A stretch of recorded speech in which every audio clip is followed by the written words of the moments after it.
আসসালামু আলাইকুম। এটিএন বাংলা সংবাদে সবাইকে স্বাগত জানাচ্ছি অর্পা হাসান। শুরুতেই সংবাদ শিরোনাম। দেশের ভাবমূর্তি নষ্ট করতেই স্বাধীনতা বিরোধীরা তাণ্ডব চালিয়েছে বললেন প্রধানমন্ত্রী। আহতদের চিকিৎসা এবং আয় রোজগারের ব্যবস্থা করবে সরকার। কারফিউ শিথিল থাকায় ছুটির দিনেও কর্মব্যস্ত রাজধানী। শিক্ষার্থীদের নিরাপত্তা নিশ্চিত না হওয়া পর্যন্ত বন্ধ থাকবে ঢাকা বিশ্ববিদ্যালয়ে, জানালেন উপাচার্য। দেশজুড়ে সহিংসতায় আন্তর্জাতিক চক্র জড়িত দাবি ওবায়দুল কাদেরের। নিরীহ ছাত্র জনতাকে হত্যার দৃষ্টান্ত বিশ্বে নজিরবিহীন, মন্তব্য মির্জা ফখরুলের। বাংলাদেশি কর্মীদের জন্য শিগগিরই খুলবে মালয়েশিয়ার শ্রম বাজার, আশা প্রবাসী কল্যাণ প্রতিমন্ত্রীর। আগামী মাসে দুদেশের মধ্যে উচ্চ পর্যায়ের বৈঠক। এবং বর্ণাঢ্য আয়োজনে রাতে পর্দা উঠছে প্যারিস অলিম্পিক গেমসের। উদ্বোধনী অনুষ্ঠানের আগেই ফ্রান্সের দ্রুতগতির রেল লাইনে হামলা, অগ্নিসংযোগ।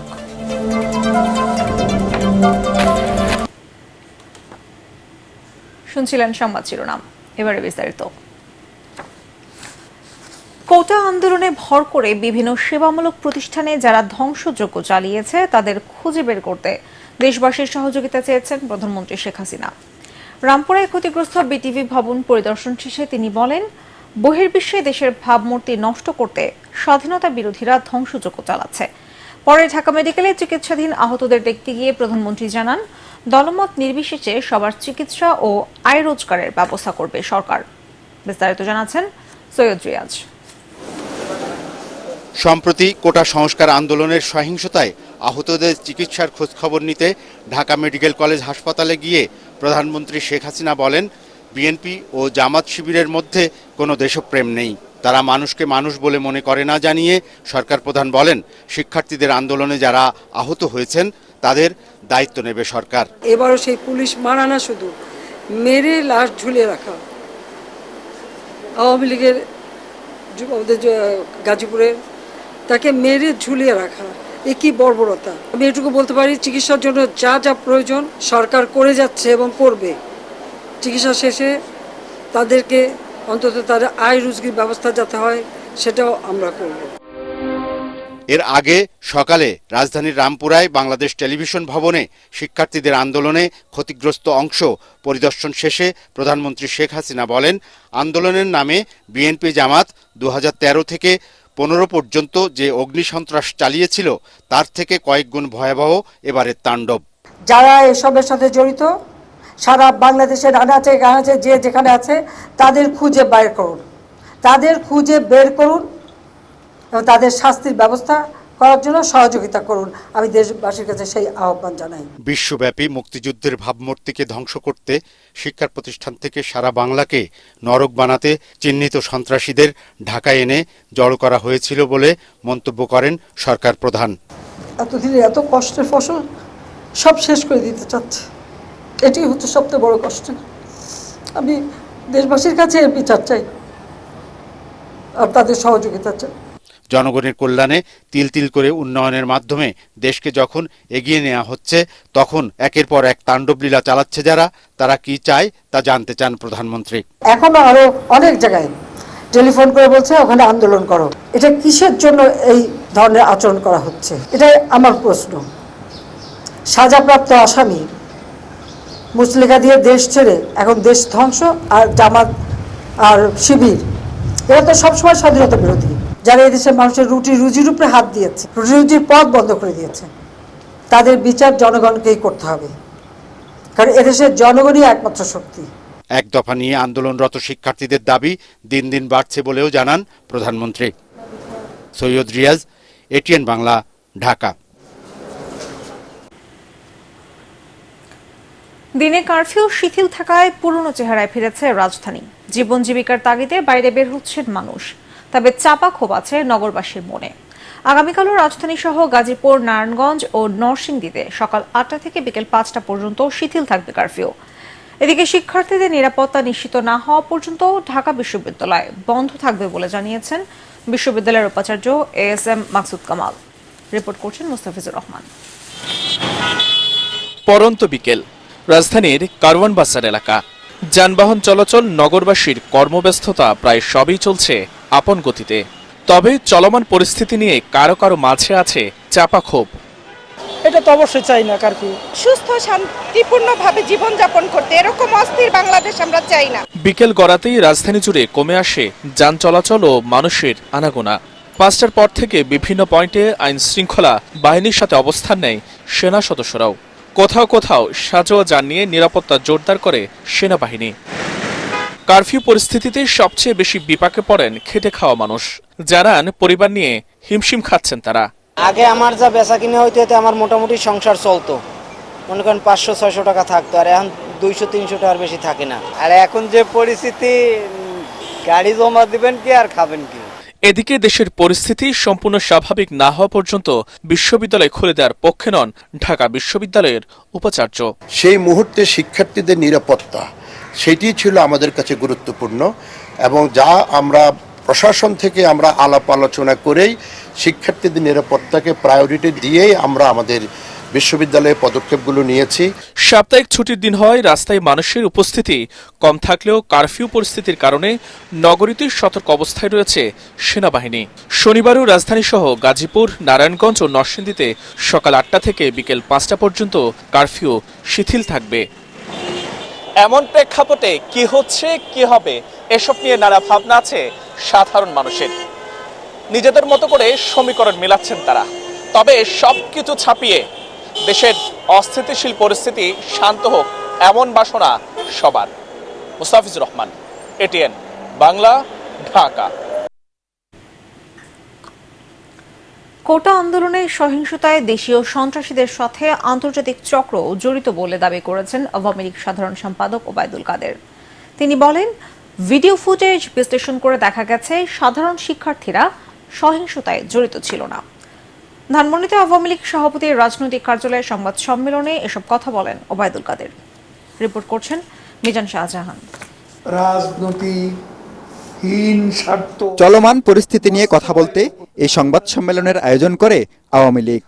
এ সময় দলের সাধারণ সম্পাদক ওবায়দুল কাদের বলেন, হত্যা ও সন্ত্রাসী কর্মকাণ্ডের দায় কোনোভাবেই এড়াতে পারে না বিএনপি জামাত।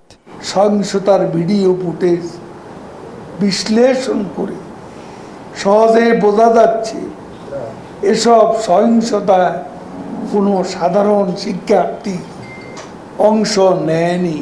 আন্দোলনকে পুঁজি করে দেশি বিদেশি চক্র যে তাণ্ডব চালিয়েছে তা কোনো সভ্য মানুষ মেনে নিতে পারে না। দলের নেতাকর্মীদের গ্রেপ্তার প্রসঙ্গে বিএনপি মহাসচিব মির্জা ফখরুল ইসলাম আলমগীরের বক্তব্যের সমালোচনা করেন ওবায়দুল কাদের। বলেন, বিএনপি নেতাদের গ্রেপ্তারের পর জিজ্ঞাসাবাদে সহিংসতার আসল চিত্র বের হতে শুরু করেছে। মির্জা ফখরুল থলের বিড়াল বের হতে শুরু করেছে। বিএনপি জামাত, উগ্র বাম জঙ্গি গোষ্ঠী, কুচক্রী মহল এখনো সক্রিয় আছে। তাদের প্রশিক্ষিত ক্যাডাররা চোরাগুপ্তা হামলা চালাতে নিজেদের প্রস্তুত করছে বলে আমাদের কাছে খবর আছে। ওবায়দুল কাদের বলেন, যারা নতুন করে আন্দোলনের ডাক দিচ্ছে তারা রাষ্ট্রের বিরুদ্ধে অবস্থান নিচ্ছে। সব হত্যাকাণ্ডের বিচার বিভাগীয় তদন্ত হবে, কোনো অপরাধী পার পাবে না বলেও জানান আওয়ামী লীগ সাধারণ সম্পাদক। জামাত শিবিরদের, বিএনপিদের রুখতে হবে রাজপথে।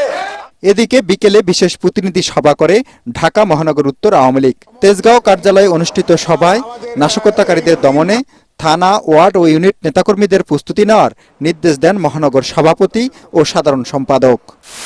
মিজান শাহজাহান, এটিএন বাংলা, ঢাকা। কোটা আন্দোলনের সুযোগ নিয়ে বিএনপি জামায়াত ধ্বংসযজ্ঞ চালিয়েছে বলে মন্তব্য করেছেন পররাষ্ট্রমন্ত্রী ডক্টর হাসান মাহমুদ।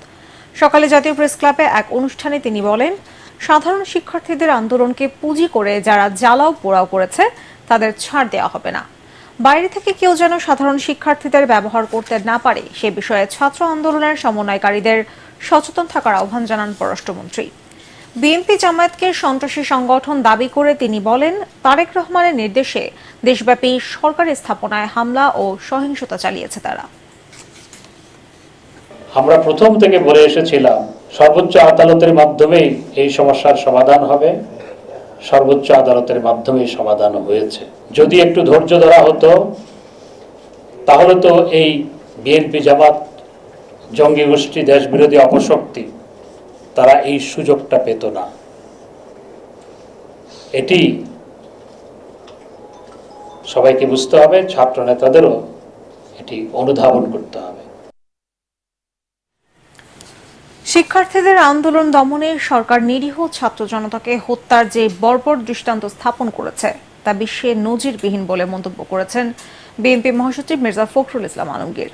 গণমাধ্যমে পাঠানো বিবৃতিতে তিনি বলেন, ছাত্র জনতার আন্দোলন দমনে সেনাবাহিনীকে ব্যবহার কখনোই গ্রহণযোগ্য নয়। অবিলম্বে কারফিউ প্রত্যাহার ও সেনাবাহিনীকে ব্যারাকে ফিরিয়ে নেওয়ার দাবি জানান তিনি।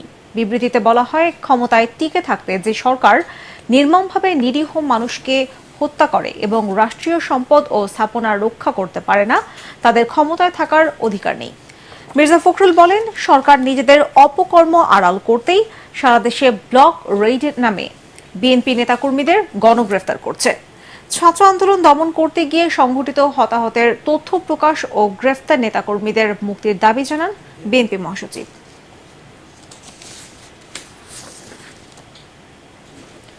রাজধানীর শনির আখড়ায় পুলিশ হত্যায় জড়িত মাস্টারমাইন্ড ছাত্রদল নেতা মাসুদ রানা সহ 6 জনকে বিভিন্ন স্থান থেকে গ্রেফতার করেছে গোয়েন্দা পুলিশ।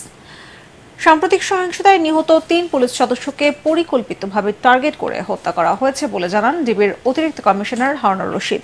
রিপোর্ট করছেন মনির হোসেন তপু। সাম্প্রতিক সহিংসতায় শনির আখড়া ও রায়েরবাগ এলাকায় নৃশংসভাবে হত্যা করা হয় 2 পুলিশ সদস্যকে। সংবাদ সম্মেলনে জানানো হয়, 19 জুলাই সহিংসতায় ওই এলাকায় ধ্বংসযজ্ঞ চালায় ছাত্রদল নেতা মাসুদ রানা, ইরফান, আবু বক্কর সহ অনেক বিএনপি জামাতের কর্মীরা।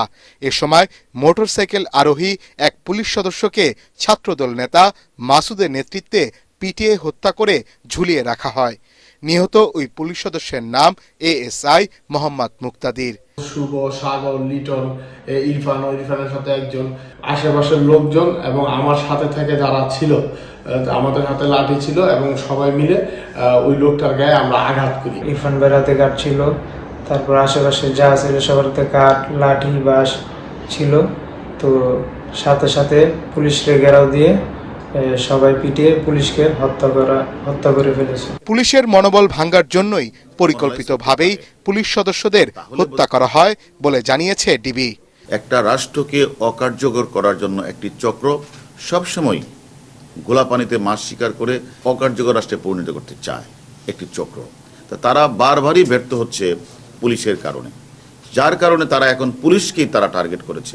শুধু তা না, পুলিশকে যে পিটিয়েছে বা মেরে হত্যা করে তা না, তারা অনেক বাসাবাড়িতেও গিয়েও তারা কিন্তু পুলিশ সদস্য আছে কি না তারা সেটা কি করে। আমরাও এখন ওই জামাত শিবির চক্র, বিএনপির চক্র কোন বাসাবাড়িতে আছে, কারা হত্যাকাণ্ডে অংশ, তাদেরকেও আমরা খুঁজছি এখন তারা কোন বাড়িতে আছে। যে বাড়ি থাকবে সেখান থেকে ধরে নিয়ে আসবো আমরা। সহিংসতা ও হত্যাকাণ্ডে জড়িত অনেককেই শনাক্ত করা হয়েছে। দ্রুত তাদের আইনের আওতায় আনা হবে বলেও জানান গোয়েন্দারা। মনির হোসেন তপু, এটিএন বাংলা, ঢাকা। রাজধানীর বনানীর শ্বেত ভবনে হামলা অগ্নিসংযোগের মামলায় গণ অধিকার পরিষদের সভাপতি নুরুল হক নূরকে কারাগারে পাঠিয়েছে আদালত। বিকেলে শুনানি শেষে ঢাকার মেট্রোপলিটন ম্যাজিস্ট্রেট মোহাম্মদ শাকিল আহমেদের আদালত তার জামিন নামঞ্জুর করেন। এর আগে মামলার তদন্ত কর্মকর্তা আবু সাইদ মিয়া 5 দিনের রিমান্ড শেষে নূরকে আদালতে হাজির করে কারাগারে আটক রাখার আবেদন জানান। গত 21 জুলাই নূরের 5 দিনের রিমান্ড মঞ্জুর করেন আদালত। এছাড়া মেট্রো রেলে নাশকতার মামলায় বিএনপির স্বাস্থ্য বিষয়ক সম্পাদক ডাক্তার রফিকুল ইসলাম, স্বেচ্ছাসেবক দল ঢাকা মহানগর দক্ষিণের সাধারণ সম্পাদক সাদ মোর্শেদ পাপা শিকদার এবং ঢাকা সাংবাদিক ইউনিয়ন ডিইউজের একাংশের সাংগঠনিক সম্পাদক হাফিজ আল আসাদ সহ বেশ কয়েকজনকে 5 দিনের রিমান্ডে পাঠিয়েছে আদালত।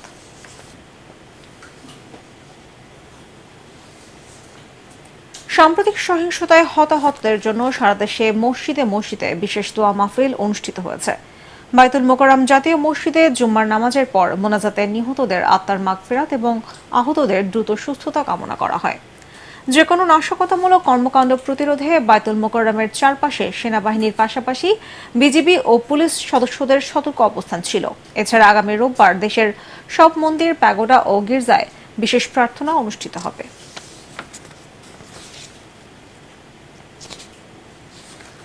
বাংলাদেশি কর্মীদের জন্য শিগগিরই আবারও মালয়েশিয়ায় শ্রমবাজার খুলবে বলে আশা করছেন প্রবাসী কল্যাণ প্রতিমন্ত্রী শফিকুর রহমান চৌধুরী। ভিসা থাকা সত্ত্বেও মালয়েশিয়া যেতে না পারা 70% কর্মীকে এরই মধ্যে টাকা ফেরত দেওয়া হয়েছে বলেও জানান তিনি। শ্রম অভিবাসন বিশ্লেষক হাসান আহমেদ চৌধুরী কিরণ মনে করেন, এই উদ্যোগ দেশটিতে দ্রুত শ্রমবাজার খুলতে সহায়তা করবে। আরও জানাচ্ছেন ইমদাদুল্লাহ বাবু। মালয়েশিয়ার অভিবাসন ব্যবস্থায় শৃঙ্খলা ফেরাতে গেল 31শে মে বাংলাদেশ, নেপাল ও ভুটান সহ 14টি দেশ থেকে জনশক্তি নেয়া বন্ধ করে দেয় দেশটির সরকার। এতে ভিসা পেয়েও টিকিট সংকটে মালয়েশিয়া যেতে পারেননি বাংলাদেশের 17,000 কর্মী। ফলে নড়ে চড়ে বসে সরকার। নির্দেশ দেয়া হয় কর্মীদের টাকা ফেরত দেওয়ার। গত 2 মাসে ক্ষতিগ্রস্ত প্রায় 12,000 কর্মী এই টাকা ফেরত পেয়েছেন বলে জানিয়েছেন প্রবাসী কল্যাণ প্রতিমন্ত্রী। বাইরা বলেছে যে 70% রিপেমেন্ট হয়ে গেছে। আমরা বলছি যে টোটাল লিস্ট এবং যে সমস্ত শ্রমিকের কাছ থেকে টাকা নেওয়া হয়েছে তাদেরকে ডাইরেক্টলি দেওয়ার জন্য, যারা দিয়েছে খুশি না হওয়ার পর্যন্ত, তারা এগ্রি না হওয়া পর্যন্ত সেটা আমাদের চলমান যে থাকবে। সরকারের এই উদ্যোগের ফলে মালয়েশিয়ায় ফের জনশক্তি রপ্তানির পথ খুলবে বলে মনে করেন শ্রম অভিবাসন বিশ্লেষকরা। মালয়েশিয়ার হাই কমিশনের মাধ্যমে হোক, মালয়েশিয়ার বিভিন্ন সংস্থাগুলোর মাধ্যমে হোক, আমাদের এনজিওগুলোর মাধ্যমে এই মেসেজ কিন্তু মালয়েশিয়া সরকারের কাছে গিয়েছে যে বাংলাদেশ সরকারের রিক্রুটিং এজেন্সিগুলো তারা কিন্তু তাদের কর্মীদের অর্থ ফেরত দিয়েছে। সুতরাং এখানে কোনো অস্বচ্ছতার জায়গা নেই। It's a good message. এই মেসেজটা মালয়েশিয়ান গভর্নমেন্টের কাছে যখন যাবে তখন কিন্তু মালয়েশিয়ান সরকার এই ব্যাপারটাকে অত্যন্ত গুরুত্ব সহকারে বিবেচনা করে তারা আবার এই কর্মী নেবার ক্ষেত্রে অন্যান্য যে দেশগুলো রয়েছে তার চাইতে আমি খুবই আশাবাদী। আমি মনে করি বাংলাদেশকে তারা বেশি প্রাধান্য দেবে। যদি কোনো রিক্রুটিং এজেন্সি এখনো পর্যন্ত কোনো কর্মীকে হয়রানি করছে তাহলে কিন্তু আমরা মনে করি যে সেটিও কিন্তু আইনের আওতায় আসা দরকার। মালয়েশিয়ায় কর্মী পাঠানোর বাধা কাটাতে আগামী মাসে দুদেশের মধ্যে উচ্চ পর্যায়ের বৈঠক হবে। তাই আগে থেকেই সংশ্লিষ্টদের দর কষাকষির প্রস্তুতি নেয়ার পরামর্শ বিশ্লেষকদের। খোলার ব্যাপারেই আলাপ আলোচনা হয়েছে এবং সেইটা খোলার ব্যাপারে আমাদের জয়েন্ট ওয়ার্কিং গ্রুপের মিটিং আছে আগামী মাসে। সেই মাসে আর ইনশাল্লাহ এগুলো হয়ে যাবে। মালয়েশিয়ার সাথে আমাদের যে বন্ধুত্ব এবং যে আমাদের অর্থনৈতিক যে সম্পর্ক রয়েছে, যে লেনদেন রয়েছে, উইন উইন সিচুয়েশন রয়েছে, এবার আমাদের যে মালয়েশিয়ার শ্রমবাজারটি আবার জয়েন্ট ওয়ার্কিং কমিটির মিটিং এর মধ্যে খুলবার জন্য যে একটা প্রস্তাব চলছে, পূর্বের যে জিনিসগুলো আমাদের শর্টেজ ছিল সেগুলিকে ওভারকাম করে আমরা আবারও অন্যান্য দেশের চাইতে বাংলাদেশ যাতে বেশি পরিমাণে কর্মী প্রেরণ করতে পারে সেদিকে আমরা অত্যন্ত গুরুত্ব সহকারে বিবেচনা নেবার জন্য সরকার রিক্রুটিং এজেন্সি বাড়ার প্রতি আমাদের অনুরোধ রইল। বিএমইটির তথ্যমতে 2004 সাল থেকে এ পর্যন্ত 12 লাখেরও বেশি বাংলাদেশি কর্মী কাজ করছেন মালয়েশিয়ায়। ইমদাদুল্লাহ বাবু, এটিএন বাংলা, ঢাকা। আর কয়েক ঘন্টার মধ্যেই বর্ণাঢ্য আয়োজনে পর্দা উঠছে প্যারিস অলিম্পিক গেমসের। তবে উদ্বোধনী অনুষ্ঠানের আগেই এলো দুঃসংবাদ। ফ্রান্সের দ্রুতগতির রেল নেটওয়ার্কে হামলা ও অগ্নিসংযোগের ঘটনা ঘটেছে। এতে 8 লাখেরও বেশি রেলযাত্রী ভোগান্তিতে পড়েছে। তবে আয়োজকরা বলছেন অলিম্পিক উদ্বোধনী অনুষ্ঠান নির্ধারিত সময়ই হবে। রাত 11:30টায় শুরু হবে 4 ঘণ্টাব্যাপী জমকালো আয়োজন। রিপোর্ট করছেন এসএম আশরাফ। দর্শক, অ্যাথলেট আয়োজকরা যখন উদ্বোধনের প্রস্তুতি নিচ্ছেন তখন হামলায় ভীতি ছড়ালো প্যারিসে। ফ্রান্সের দ্রুতগতির রেল নেটওয়ার্কে আগুন দেয় দুষ্কৃতিকারীরা। এতে ক্ষতিগ্রস্ত হয় 3টি অঞ্চলের রেল নেটওয়ার্ক। ফ্রান্সের রাষ্ট্রীয় ট্রেন পরিচালনাকারী সংস্থা SNCF জানায় প্যারিসের পশ্চিম, উত্তর ও পূর্বাঞ্চলের লাইন ক্ষতিগ্রস্ত হয়েছে। এতে ফ্রান্স সরকারের পক্ষ থেকে বলা হচ্ছে এতে কোনো হতাহতের ঘটনা ঘটেনি। এছাড়া কারা এর সঙ্গে জড়িত তা এখনও জানা যায়নি। বার্তা সংস্থা AFP বলছে যেসব লাইন ক্ষতিগ্রস্ত হয়েছে তা পরিবর্তন করে 2 ঘণ্টা পর চালু হয়, যদিও বাতিল করতে হয় অনেক শিডিউল। তবে উদ্বোধনী অনুষ্ঠান হচ্ছে নির্ধারিত সময়। প্যারিসের বুকে অবস্থিত সিন নদীর দুপাশ দর্শকদের মুগ্ধ করতে প্রস্তুত। বরাবর স্টেডিয়ামের ভেতর যেখানে অ্যাথলেটরা প্যারেড করতেন, এবার সেখানে ভিন্নতা এসেছে। এবার প্রায় 6 কিলোমিটার সিন নদী পাড়ি দেবেন তারা। 100 নৌকা আর বার্জে করে আইফেল টাওয়ারের পূর্ব কোণ থেকে ট্রোকাড্রোতে পৌঁছাবেন অ্যাথলেটরা। সেখানে হবে মূল আয়োজন। পারফর্ম করবেন লেডি গাগা, সেলিন ডিওনের মতো মহাতারকারা। আর এসব উপভোগ করতে প্রস্তুত দর্শকরা। SM Ashraf, ATN Bangla. বাজারে পর্যাপ্ত মজুদ থাকলেও বেড়েছে সব ধরনের চালের দাম। তবে রাজনৈতিক অস্থিরতার কারণে বেড়ে যাওয়া সবজির দাম কমেছে। এই দামকেও অযৌক্তিক এবং অসহনীয় বলে মনে করছেন ক্রেতারা। ভোক্তা অধিকার সংরক্ষণ অধিদপ্তরের মহাপরিচালক মনে করেন, ত্রুটিপূর্ণ সাপ্লাই চেইনের সংস্কার করা গেলে কমে আসতে পারে নিত্যপণ্যের দাম। ফজলে রাব্বির রিপোর্টে বিস্তারিত। দেশের বিভিন্ন প্রান্ত থেকে রাজধানীর বাজারে আসতে শুরু করেছে নিত্যপণ্য। কারফিউয়ের সময় কমে আসা এবং বিশেষ ব্যবস্থাপনায় নিত্যপণ্য পরিবহনের কারণে আবারও বাজারে বেড়েছে শাকসবজি সহ অন্যান্য পণ্যের সরবরাহ। ফলে কমেছে দাম। যে বেগুন 2 দিন আগেও 160 টাকা কেজি বিক্রি হয়েছে, তা নেমে এসেছে মান ভেদে 70 থেকে 80 টাকায়। 150 টাকার করলা 80 টাকা, 500 টাকা ছাড়িয়ে যাওয়া কাঁচামরিচের দাম নেমে এসেছে 200 টাকার নিচে। উস্তে নিয়েছি 120 টাকা কেজি, ভেন্ডি নিয়েছি 40 টাকা কেজি, পটল নিয়েছি 40 টাকা কেজি। কেজিতে 20 টাকা করে কমেছে সব ধরনের মুরগির দাম। ডিম বিক্রি হচ্ছে 150 টাকা ডজন। ভোক্তারা বলছেন, দেশের গত সপ্তাহে অস্থিতিশীল পরিস্থিতির কারণে যে দাম বেড়েছিল তা কমে আসলেও যে দামে বাজারে নিত্যপণ্য বিক্রি হচ্ছে তা অসহনীয়। যেখান থেকে মালামাল আসে সেখান থেকে আসার পথে যে টাকা চাঁদাবাজি এগুলো একটু কমলে হয়তো সমাধান হবে। বাজারের অস্থিতিশীলতা যদি কমতো তাহলে সবার জন্য জীবনে একটু স্বস্তি ফিরে আসতো। পর্যাপ্ত চাল উৎপাদন ও কোনো ধরনের সংকট না থাকলেও বেড়েছে প্রায় সব ধরনের চালের দাম। এই মূল্য বৃদ্ধি আটকানো সম্ভব ছিল বলে মনে করেন দোকানিরা। দেশে কিন্তু পর্যাপ্ত পরিমাণ ধান এবং চাল আছে, কোনো অভাব নাই। এটা বড় বড় কোম্পানি যারা আছে, বড় বড় মিলার যারা আছে, ওরা বলতে পারবে দামটা কেন ওনারা বাড়াইছে। সাপ্লাই চেইনে যে কেবল সমস্যাগুলো সমাধান করা গেলে ভোক্তা স্বস্তি অনেকটাই নিশ্চিত করা সম্ভব বলে মনে করেন ভোক্তা অধিকার সংরক্ষণ অধিদপ্তরের মহাপরিচালক। আমাদের আসলে বিপণন ব্যবস্থা একটা ত্রুটিযুক্ত বিপণন ব্যবস্থা। আমাদের কৃষকরাও দাম পায় না এবং আমরা সবচেয়ে বেশি দামে আমাদের কিনতে হয়। পরিবহনে আপনারা জানেন যে অনেকটা বিশৃঙ্খলা আছে। পরিবহনে আসলে যৌক্তিক কত হওয়া উচিত এবং কত চাঁদা উঠছে, তো এই জায়গাগুলো সবগুলোই অ্যাড্রেস করা হচ্ছে। এই কর্মকর্তা বলেন, কৃষককে সরাসরি বাজারের সাথে সম্পর্ক স্থাপনের যে চেষ্টা চলছে তা সফল হলে মধ্যস্বত্বভোগীদের দৌরাত্ম্য কমে আসবে। এতে বাজার হবে ভোক্তা বান্ধব। ফজলে রাব্বি, এটিএন বাংলা, ঢাকা। এবারে জানাবো আল আরফা ইসলামী ব্যাংক অর্থ সংবাদ।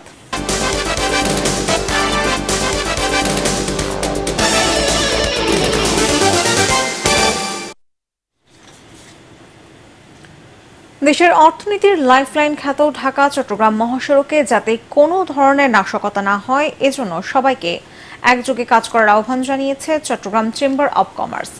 পাশাপাশি সব ধরনের ষড়যন্ত্র ও নৈরাজ্যের বিরুদ্ধে ঐক্যবদ্ধ হওয়ার তাগিদ দেন ব্যবসায়ীরা।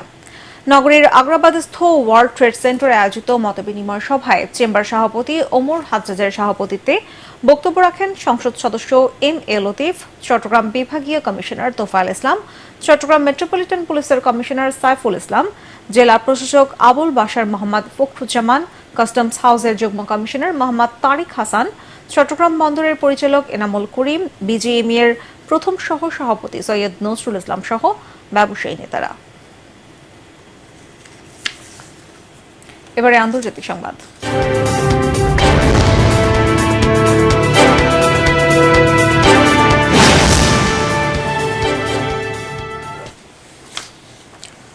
গণবিক্ষোভে সরকার পতনের পর প্রথমবারের মতো প্রেসিডেন্ট নির্বাচনের তারিখ ঘোষণা করেছে শ্রীলঙ্কা। আগামী 21 সেপ্টেম্বর দেশটিতে প্রেসিডেন্ট নির্বাচনের ভোট গ্রহণ হবে। ধারণা করা হচ্ছে বর্তমান প্রেসিডেন্ট রনিল বিক্রমাসিংহে এই নির্বাচনে আবারও প্রতিদ্বন্দ্বিতা করবেন। তার প্রধান প্রতিদ্বন্দ্বী হতে পারেন বিরোধী নেতা সজিত প্রেমাদাসা এবং অনুরা দিসানায়ক। এক বিজ্ঞপ্তিতে শ্রীলঙ্কার নির্বাচন কমিশন জানায়, মনোনয়নপত্র জমা দিতে হবে 15 আগস্ট। এর আগে 2022 সালের মে মাসে অর্থনৈতিক সংকট ও জনগণের তীব্র আন্দোলনের মুখে পদত্যাগ করতে বাধ্য হন তখনকার প্রধানমন্ত্রী মাহিন্দা রাজাপাকসে। রাশিয়ার সাথে চলমান যুদ্ধ বন্ধে আলোচনায় মধ্যস্থতা করতে চীনের সহায়তা চেয়েছে ইউক্রেন। ইউক্রেনের পররাষ্ট্রমন্ত্রী দিমিত্রি কুলেবা বেইজিং সফরে এই সহযোগিতা চেয়েছেন। চীনের পররাষ্ট্রমন্ত্রী ওয়াং এর সাথে এই বিষয়ে ইতিবাচক আলোচনা হয়েছে বলেও জানান কুলেবা। তবে চীনের পররাষ্ট্রমন্ত্রী বলেছেন, মস্কো কিয়েভ সরাসরি আলোচনা শুরু করার পরিস্থিতি এখনো হয়নি। এদিকে ইউক্রেনের সাথে আলোচনার পূর্ব শর্ত হিসেবে রাশিয়ার প্রেসিডেন্ট ভ্লাদিমির পুতিন বলেছেন, রুশ সেনারা ইউক্রেনের যেই 4টি অঞ্চলের আংশিক দখল নিয়েছে, কিয়েভকে সেগুলোর দাবি ছেড়ে দিতে হবে। ইউক্রেন কখনো পশ্চিমা সামরিক জোট ন্যাটোতে যোগ দিতে পারবে না, দেশটির সামরিক শক্তিও কমাতে হবে। তবে ইউক্রেনের প্রেসিডেন্ট ভলোদিমির জেলেনস্কি এসব শর্ত মানতে এখনো রাজি নয়। 2022 সালে ইউক্রেনে রাশিয়ার হামলার পর মধ্যস্থতা করতে এবারই প্রথম বেইজিং এর সহায়তা চাইল কিয়েভ।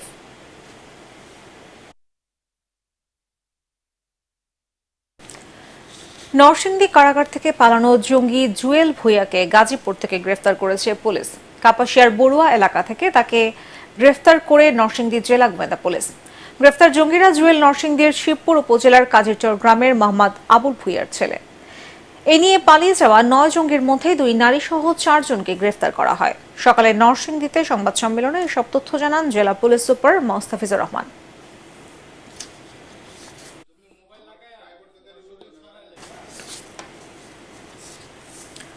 খুলনায় বাবার নামে ভুয়া মুক্তিযোদ্ধার সনদ সংগ্রহ করে 1,31,00,000 টাকা আত্মসাৎ করায় হাউস বিল্ডিং ফাইন্যান্স কর্পোরেশনের উপমহাব্যবস্থাপক এম জামিল আহমেদের বিরুদ্ধে মামলা করেছে দুদক। দুদকের খুলনা সমন্বিত জেলা কার্যালয়ের উপসহকারী পরিচালক আশিকুর রহমান বাদী হয়ে মামলাটি দায়ের করেন। জামিল আহমেদের বাবা আকমান উদ্দিন মিনা মুক্তিযোদ্ধা না হওয়া সত্ত্বেও প্রতারণার মাধ্যমে তার নামে মুক্তিযোদ্ধা সংসদ থেকে সনদ সংগ্রহ করা হয়। এরপর মুক্তিযোদ্ধা সন্তানের কোটায় 2000 সালের এপ্রিল মাসে হাউস বিল্ডিং ফাইন্যান্স কর্পোরেশনে চাকরি নেন জামিল আহমেদ। এবারে পার্টিক্স খেলার খবর।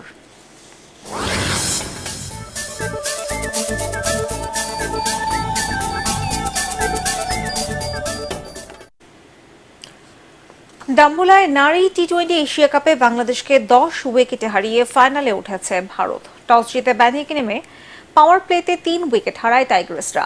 কোনো ব্যাটসম্যানই ভারতীয় বোলারদের বিপক্ষে প্রতিরোধ গড়তে পারেননি। তাতে 8 উইকেট হারিয়ে মাত্র 80 রান তোলে বাংলাদেশ। সর্বোচ্চ 32 রান করেন অধিনায়ক নিগার সুলতানা জ্যোতি। ভারতের হয়ে 3টি করে উইকেট নেন রেণুকা সিং এবং রাধা যাদব। জবাবে শেফালি ভার্মা আর স্মৃতি মান্ধানার জুটিতে 11 ওভারে জয় তুলে নেয় ভারত। 55 রানে অপরাজিত থাকেন মান্ধানা।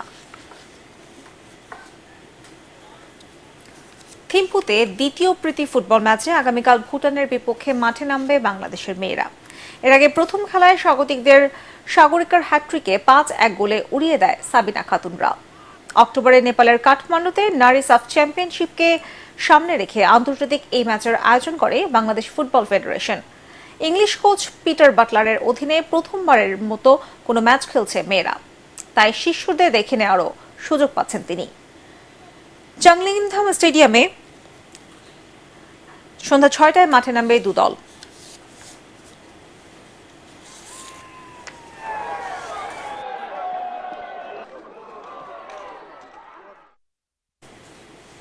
শেষ করার আগে সংবাদ শিরোনাম আরেকবার।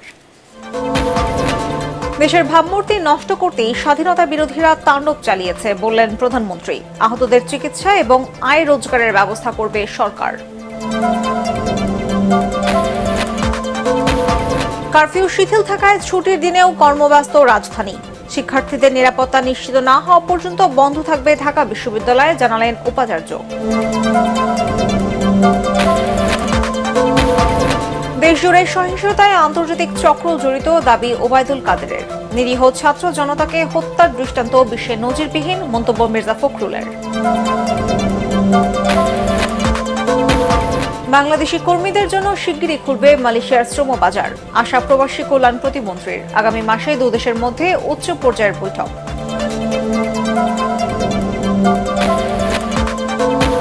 এবং বর্ণাঢ্য আয়োজনে রাতে পর্দা উঠছে প্যারিস অলিম্পিক গেমসের। উদ্বোধনী অনুষ্ঠানের আগেই ফ্রান্সের দ্রুতগতির রেল লাইনে হামলা, অগ্নিসংযোগ।